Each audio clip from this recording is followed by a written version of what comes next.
Hello everybody and welcome back to another one of my budgeting videos.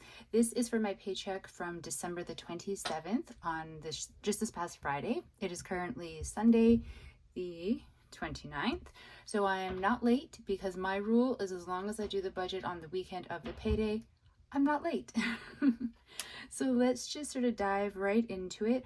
I am confused by some of the numbers, not only with the budget, but I was also updating my digital cash envelope tracking, and I'm just confused. But it's me and it's math and it's the budget, and I don't even know how many times I tell you guys I'm confused about something. So clearly it's not a weird place for me to be at when it comes to the budget. I will try to explain it to you as I'm going through why I am confused, and I don't yet have a solution, but it's nothing tragic. It's actually confused in a good way. So just bear with me. I'll show you what I mean.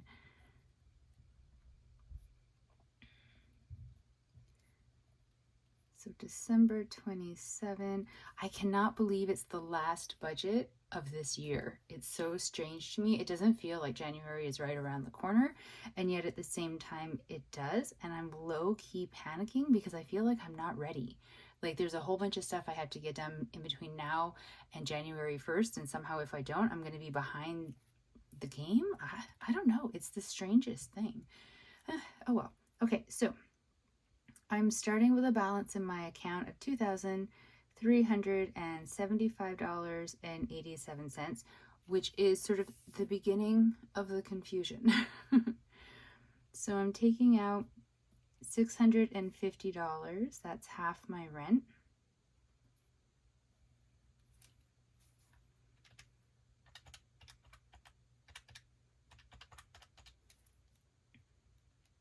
It's putting me at $1,725.87. And then the next thing I'm taking out, which I'm very, very excited about, is $397.08 for my line of credit. So any of you that have been following my debt payoff journey for my line of credit, my goal is every paycheck to pay the minimum monthly balance, so that since most months I have two paychecks, it means that every month I'm paying double the minimum monthly balance to get the line of credit paid down as quickly as I can financially manage. The last two paychecks, I only did over the course of the two paychecks the minimum monthly balance, so I split it in half because money was tight. I had some days where I didn't get paid for work for various things, and so I had to make the decision to cut the payment in half over those two paychecks, so that by the time in December, like the payment was due, I had paid the minimum monthly, so I wasn't falling behind, and it was able to help me sort of maintain my budget to a degree. But it did mean I wasn't like making steps going ahead. Do you know what I mean? Like paying off extra, which is what I always want to be doing.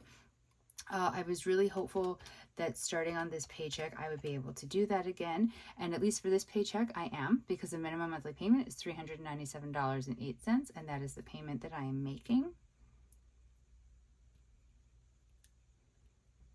So that's put me down to $1,328.79. Then the next thing I'm pulling out is my automatic withdrawal payment for my SUV.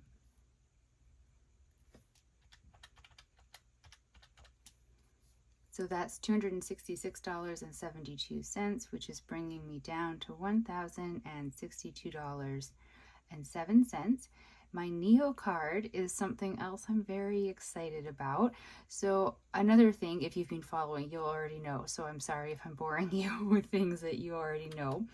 But a little while ago, I went through all my automatic renewal, like subscriptions and things that charge to the Neo card, because that's what I use the Neo card for. Things that just automatically get billed to it, not for like day-to-day purchases or anything. And I went through and I culled things out. I tried to be very like pragmatic about it and not emotional, and not keep things that I wanted because getting rid of them felt like quitting. It's like a whole thing. Don't worry about all the background. But So I cut out a whole bunch of subscriptions to various like accounts and things, and then I just kind of kept going, So I proactively stopped something, like canceled it before it would renew in January. So that saved me a huge amount of money. I mean, it didn't really save it because I hadn't been charged it yet, but it saved me from being charged it in January. So I'm counting it as saving just in advance. And then I also canceled my gym membership at the YMCA. It charged bi-weekly. It was like $17 and change, and I wasn't going enough to warrant it because my concussion, I'm very restricted to what I am allowed to do for physical activity. And it just, I don't know. I got the membership when I moved to this area because it was the closest place to me for working out that was affordable. And I thought, like as I'm getting better, I'll be able to go back, because I used to be a bit of a gym rat, and I would go, I mean, various phases of life. Some chunks of time I was going 7 times a week, other times maybe like only 5, but I was still going all the time. It was a place that I always go to. So for me, the cost of a gym membership is worth it. And so I really thought in this past year I would get back up to that level faster than I did. I've gotten nowhere near that level. I actually am not cleared to be in the gym on my own because I'm a fall risk still, which is mortifying. So I realized this whole year I've been paying bi-weekly $17 and change for this gym membership, and I'm not using it, like at all not using it. And I kept it because I kept being hopeful. And I guess that's a stupid thing to be when it comes to money, but I just kept really hoping that I would figure it out, I guess. Like I would get better and I would be able to go, and then it would be worth it because I wouldn't be having to sign up mid-year because there was a sale on when I signed up. And it was stupid. I'm aware it was stupid, but sometimes we make stupid decisions. So there you go. Anyways, it took a while to figure out how to cancel it. And then when I did cancel it, it took them a while to process it. But I now officially am not being charged anymore for the bi-weekly cost to that gym membership. And so that has brought down what is getting charged to my Neo credit card even more. So it's only $14.54 has been charged to it in the last 2 weeks. So my rule for my Neo is I have to be able to pay off whatever balance is on the Neo every single payday. There's no running a balance, letting it go to the next paycheck to pay it off like at the end of the month because I bought something expensive at the beginning. Like, no, if I cannot pay it off every single paycheck, then something had to be canceled. And so I was always able to pay it off, but there were times where I paid it off and then maybe didn't put as much money into my grocery fund or something. And you know what, that was the rule that I gave myself, and I was very strict with it, and it worked for me. So now I'm still keeping that rule. I'm just very excited that the Neo bill is only $14.54. And that is my Disney Plus and one of my Apple charges. So I have Apple storage and Apple I have 2 separate Apple charges. I can't remember. One's like $4 and change, and one is I think $11. I think that might be my Apple Music. So clearly only one of them went on, but either way, very excited because it's sort of a very visible showing that the things I'm doing are bringing down the charges that I'm having to pay every month. And the lower I have of charges on, say, the Neo, the more money I have freed up to go towards other things like debt payoff or food. The next thing I'm doing is $60 to myself. Why did I do that? Why do I do these things? One of these days. I don't know why I just did that. Okay. Even as I was writing it, I'm like, this doesn't look right. Okay, so the new balance is $1,047.53. Then I'm taking out $60 for my cell phone. I put $60 onto my cell phone every payday because I always get a little bit confused with when the bill's going to be due, and I do not want to fall behind on it, so I'd rather stay ahead. So I put $60 on it every paycheck. It actually has made it so that I have a credit sitting on my cell phone account. I'm with Virgin Mobile. So there was one paycheck, I think it was in November. Yeah, so this one on November the 30th, I didn't actually make a payment to my cell phone because the credit was so high that it covered the full amount of my cell phone bill, and I did not have a lot of money, so I couldn't afford to make the payment. So that's kind of another reason why I put 60 on it every paycheck. It ends up being over the course of the month a little bit more than what the bill is due. And so that's where like the credit starts building up. And that way I feel just a little bit safer having that credit sitting there. So then if I do have something that's gone awry and I really need to cut from somewhere, I can miss making a payment to the cell phone and it will not go into a missed payment because my credit is sitting there as like my safety net on it. It works for me. I don't know if it would be a system that works for everybody, but it works for me. Striker has $171.18. Striker is my cat.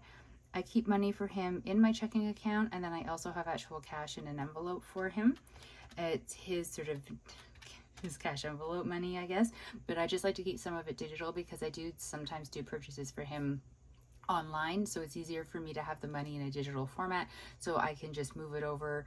Like say I Instacart him some litter because I'm having a really bad concussion day and I can't go pick it up, or oh, actually, a great example, on the Boxing Week sales, I purchased him a bed.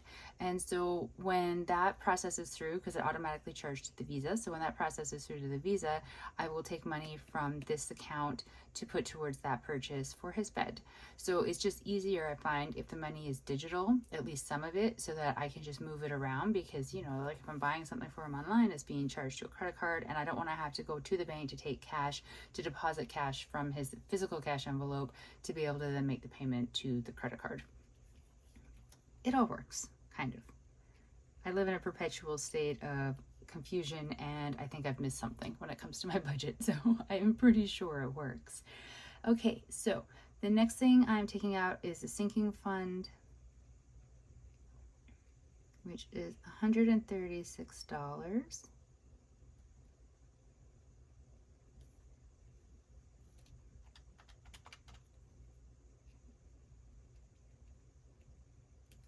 And then the next thing after that is cash. Although most of it, actually all of it stays as digital cash.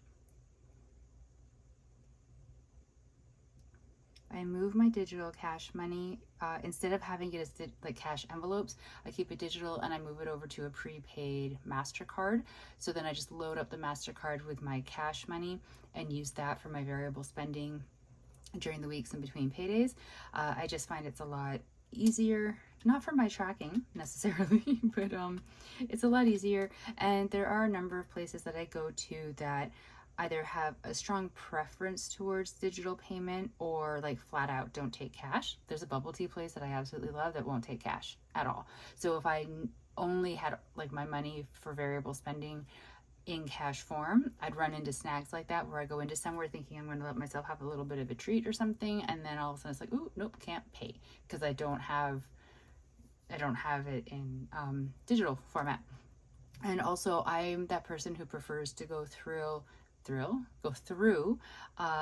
like the self-checkouts at stores, and at least for mine, the self-checkout machines don't take cash. They used to. I don't know why they stopped, but they don't anymore. So if I want to use a self-checkout, then I have to be able to pay digitally. So this is leaving me with a balance of $407.85, which is the confusion.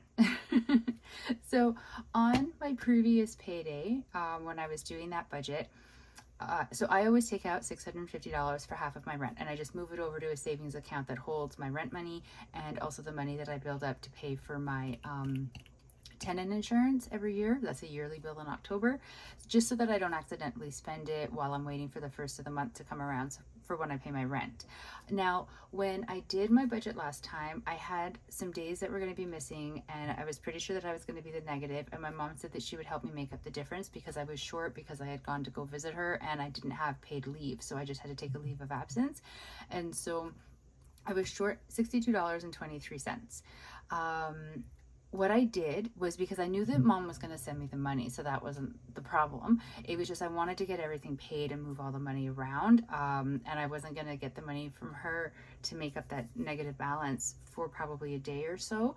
So I left my rent money, that $650, in the bank account as like a buffer almost, so that I could make the payments to the various things.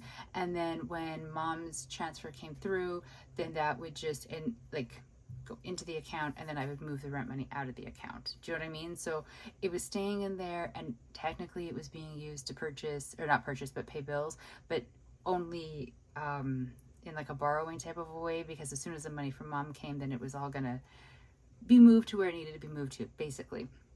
But it's me, and I forgot to go back after I got the money from mom and move the 650 over into the rent savings account.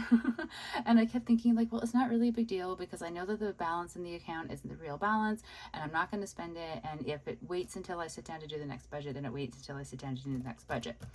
Well, I did the budget, and when I originally did this one, I took out the $650 that I would normally take out, and then I also took out the $650 from this budget, and I was in a negative, and I was like, okay, what happened? So I went back in and I was trying to reconcile and figure out what happened, basically, and I'm honestly not sure. Like, I know, well, I guess, no, I had a couple charges that I put through to the debit card, but I did them yesterday because I knew I got paid on Friday and I hadn't done the budget yet, so I was just like, they were expenses that normally would have gone to my cash envelope category, but because I hadn't done the budget, I hadn't moved the money over to the cash envelope, so it wasn't there, it was in my debit account. So I did a couple of transactions and used the debit card to make those payments, and just said that, said to myself, when I do the budget and I figure out the cash envelopes, say I'm supposed to move $120 over to a category, but I did some purchasing that from what should have been that category's money on the Saturday, then say I did like $80, then I just won't, like, I'll keep $80 because it belongs to the debit category, and the remainder will go over to the cash envelope. So it was all going to balance, and that still should work. So I'm really not sure why I ended up in such a negative balance. I don't know. I think, though, when I was going over some transactions, I have a gift card that I got given from my sister and her partner for my birthday. My birthday is December 23rd, but I was in Edmonton in November, and we were celebrating like a bunch of different family members' birthdays all at once. And so one of them was mine, so I got birthday presents, and it was amazing because they gave me a prepaid $100 MasterCard to use for whatever I wanted to use it for, and I decided to put the entire thing towards groceries, like my groceries and household category, because that's one of the ones that's my most expensive one for my cash envelopes, and it would help me tremendously, especially through like the season, like December, there were just more expenses. So I've been using that, like, to the point that, not here, where is it? Here. I have, so this is cash envelopes, but I was keeping a running balance. But I don't know. I was looking at the receipts, and I was looking at the digital transaction record for the prepaid MasterCard that I have is like my cash envelope money, and I put charges there that should have gone on that gift card, and I don't remember why I did that. I don't know. I'm so confused. So clearly I haven't been using the gift card when I was meaning to. Now, I know yesterday I did a transaction and I was like, oh, I was supposed to use the gift card. Oh, well, like, I'll figure it out. It'll balance. It'll be fine.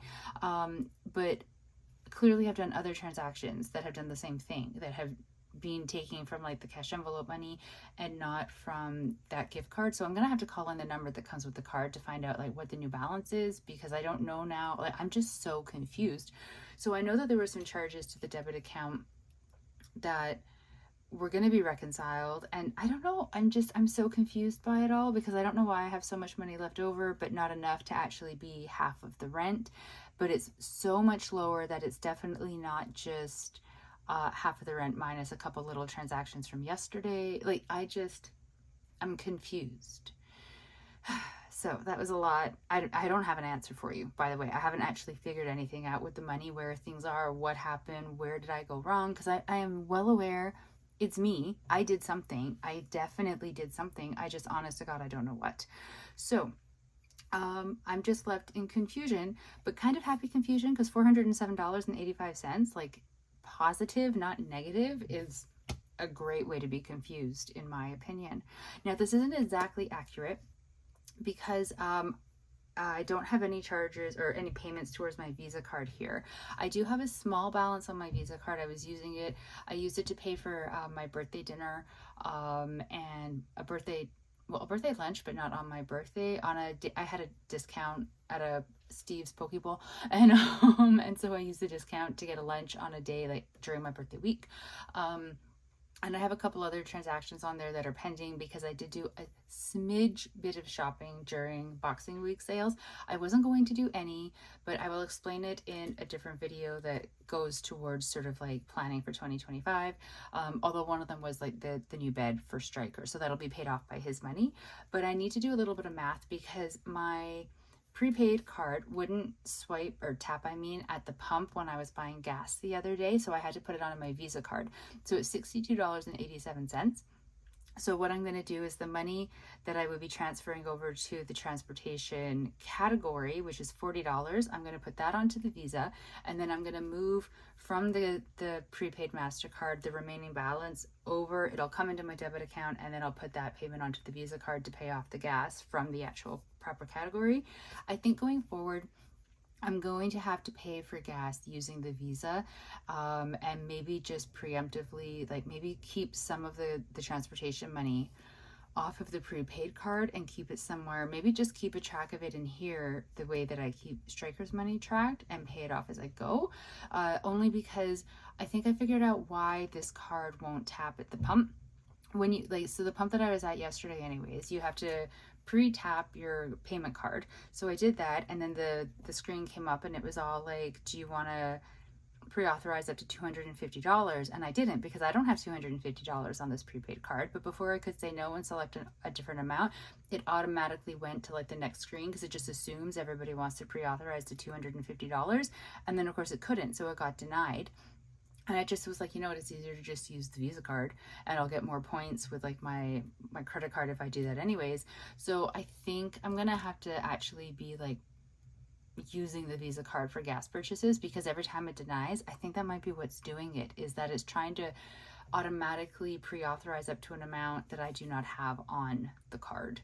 And it's just kind of annoying, really. So I'm looking at trying to find a slightly different system for that, but it's all like being thought about, so we'll figure it out. So sinking funds, let me write them out.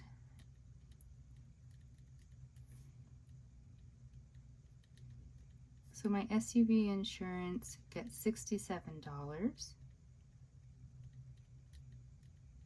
tenant insurance gets $14, tech gets $15. That's to pay for my WordPress, my Norton Antivirus, and my Microsoft 365, which I believe my Microsoft 365 renews in January. DB is dragon boating. I'm currently putting nothing towards that just because of like strap for funds. When I do my taxes though, and I get my tax refund, I'm gonna put like a one-time larger deposit of hopefully $300 in there to kind of catch it back up.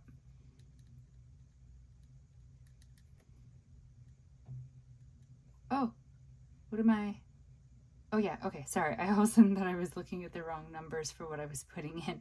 Travel is getting 20. And presents 20. So the presents are completely depleted, that fund. And travel, I have a trip planned in May, and then one in November, and then one in December, which makes it sound like super exciting. They are all trips to Edmonton. I've decided that 2025 is a year of minimal spending, but you are forced to take vacation time at work. You can't just like hoard the hours and get them paid out. So I had to pick dates for vacation.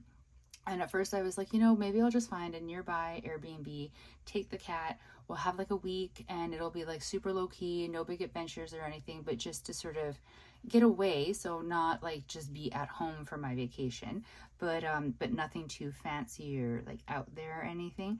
But then I realized an Airbnb for a week that will accept a cat is going to be quite costly. Plus the cost of like food when I'm there and wherever this magical place happens to be, like the actual act of getting there. And I just realized that very quickly the costs would add up, and it was too much theorized money for it to be a like low-key budget friendly little vacation. And then my mom was like, well, you could always just come home if you want. And I haven't been to Edmonton in summer in ages. May is not summer. I really wanted June or July, but I'm low on the seniority list because I'm newer than a lot of people. I'm never going to get good days off until all those people are gone. So I got 2 weeks in May. So Striker and I are going to road trip and go to Edmonton in May, which means I won't have to pay for accommodation. I'll just have to pay for gas to get us there and then have some spending money for while I'm there. Same thing in November. We're going for a couple weeks in November because I can't get time off over Christmas because, again, the whole seniority thing. So I took 2 weeks in November, but we'll be flying that time. But then I noticed that Christmas this year and Boxing Day are a Thursday and a Friday, and I get them off because they're a stat. And so I asked my mom if she thought it would be insane if I flew out Christmas Eve when I finish work on the 24th, get there Christmas Eve night, have Christmas Day, Boxing Day, and then the Saturday, and then fly back to Vancouver. Well, Burnaby, but the airport's Vancouver. Well, technically it's Richmond. Whatever. Fly back on the Sunday, and then I'm back to work on Monday. And I was telling her this because she's a very logical, pragmatic human, to be like, she's going to set me straight and be like, no, that's stupid. It's a lot of money. Don't do it. And instead she jumped on it. She's like, absolutely. I'll help you pay for it. So I'm going back 3 times in 2025, which makes me very happy because I do miss my family. But it does mean I need to save up for it. I'm not going to have enough saved up at $20 a paycheck to pay for 2 separate flights, one in November and one in December, as well as having money in May. So I am going to have to try to find money in the budget to increase that amount. But we'll figure that out as the year progresses. So for the cash envelopes, Striker gets $32.50. Groceries, I'm giving $120. Miscellaneous is getting $30. Usually I give $30 to fun. I'm gonna give it $60, which is a lot for me, I know, which is actually more than what I calculated originally. I was doing $50 and I've just changed it, so now I'm gonna have to white out all of that. Oh, why do I do this to myself? But I'm giving myself $60. I'm going out for New Year's Eve with some friends for dinner, and then probably the weekend after I'm going for brunch. So I have things. And so really, if it wasn't New Year's Eve, I probably wouldn't. Actually, you know what? I'm supposed to give it 60, and then I always forget and I give it 30, and then I'm always short and having to scramble to make it up. And that's always my mistake. So really the 60 is what it should be getting, and I should be amping it up to cover for New Year's Eve. Okay. Look at this real-time realization. Great, huh? I'm only doing this because I know that I have the money to be able to do it. So I'm gonna give it 90. If I've given it too much and that's more than what I need to cover for New Year's Eve and then brunch with a friend and then brunch with a friend again, because we usually go every weekend, I will sort of roll it over next paycheck and not put as much into the fun category. Physio, I'm actually putting nothing in only because it's fully funded right now, that particular cash envelope. So I don't need to add any more. And transpo is getting 40. So 32.50, 120, 30, 90. That just seems so excessive. And 40. $312.50.